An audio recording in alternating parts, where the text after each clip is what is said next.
Salpe Wanyambe. Selamat pagi saudara-saudari yang dikasihi Kristus. Mari kita mengawali hari baru dengan mendengarkan firman Tuhan yang diambil dari Injil Yohanes pasal 14 ayat 7 sampai dengan 14. Tuhan bersamamu. Inilah Injil suci menurut Yohanes.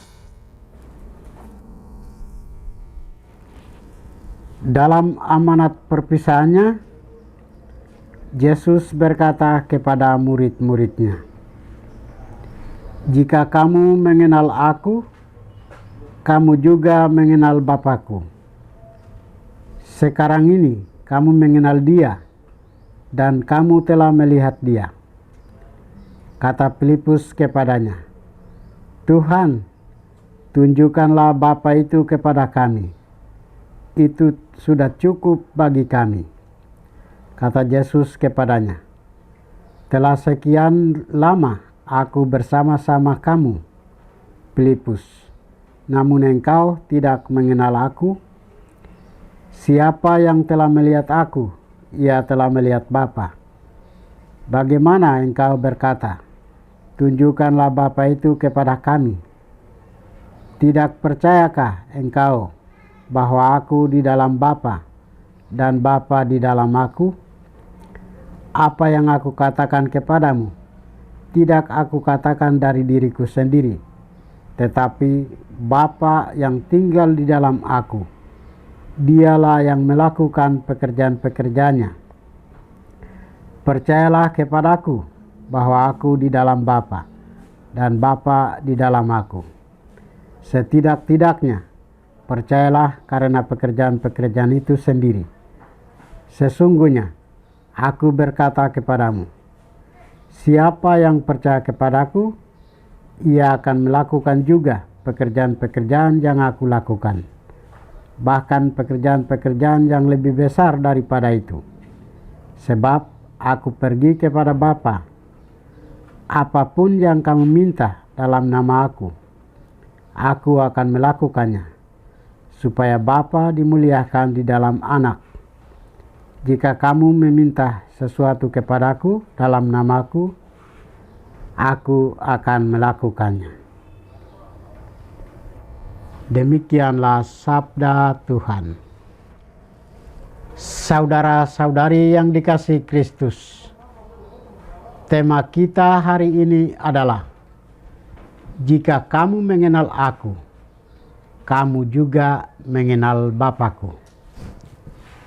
Penulis Injil Yohanes hari ini menggambarkan percakapan intim Yesus dengan para murid dalam amanat perpisahannya.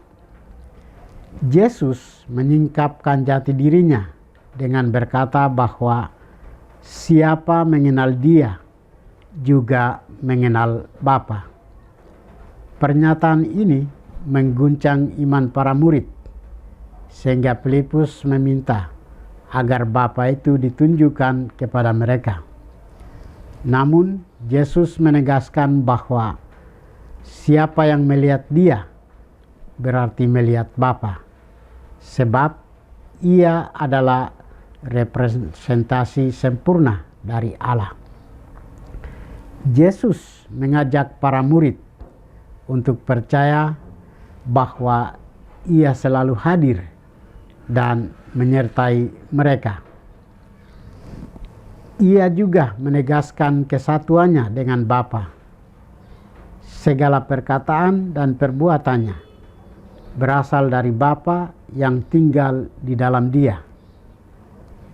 Karena itu, bersatu dengan Yesus berarti bersatu dengan Allah sendiri sebagai sumber kekuatan dan harapan hidup kita. Yesus juga memberi janji bahwa setiap orang yang percaya dan melakukan karya-karya besar dalam namanya dan doa yang dipanjatkan dengan iman akan dikabulkan demi kemuliaan Bapa. Dalam Kisah Para Rasul, Rasul Paulus dan Barnabas menunjukkan teladan iman itu. Meski menghadapi penolakan, mereka tetap setia mewartakan Injil. Dan hasilnya banyak orang yang menerima dengan sukacita dan dipenuhi Roh Kudus. Saudara-saudari terkasih, bagaimana dengan kita? Sebagai pengikut Kristus, kita diingatkan bahwa Allah telah menyatakan dirinya secara penuh dan sempurna dalam diri putranya.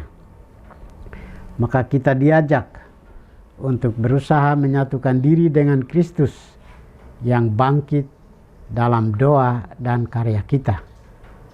Dengan baptisan yang kita terima, kita semua dipanggil menjadi pemberita Injil Kristus seperti Rasul Paulus dan Barnabas. Marilah kita mempersembahkan hidup, karya, dan penderitaan kita kepada Kristus, Sang Sumber hidup kita. Tuhan memberkati kita. Marilah kita berdoa. Tuhan, pagi ini kami kembali naikkan puji dan syukur kepadamu. Terima kasih karena Engkau sudah menjaga kami saat kami tidur maupun bangun. Terima kasih untuk udara sejuk dan segar pagi ini. Kami mohon, bukalah mata hati kami, agar kami mampu untuk memandang kemurahan dan karya-Mu. Berkatilah kami dengan kuasa Roh-Mu, agar kami mampu untuk bertobat dan memuji serta memuliakan-Mu melalui pekerjaan dan pelayanan kami hari ini. Kristus terang dunia, berkatilah keluarga kami. Jadikanlah kami alat kasih-Mu dan pantaskanlah kami menjadi hamba-Mu yang setia. Demi Kristus Tuhan dan pengantara kami. Tuhan bersamamu. Semoga kita sekalian, orang-orang yang kita kasih dan doakan, seluruh aktivitas kita hari ini dibimbing, dilindungi, dan diberkati oleh berkat Allah yang Maha Kuasa, Bapa dan Putra dan Roh Kudus. Amin.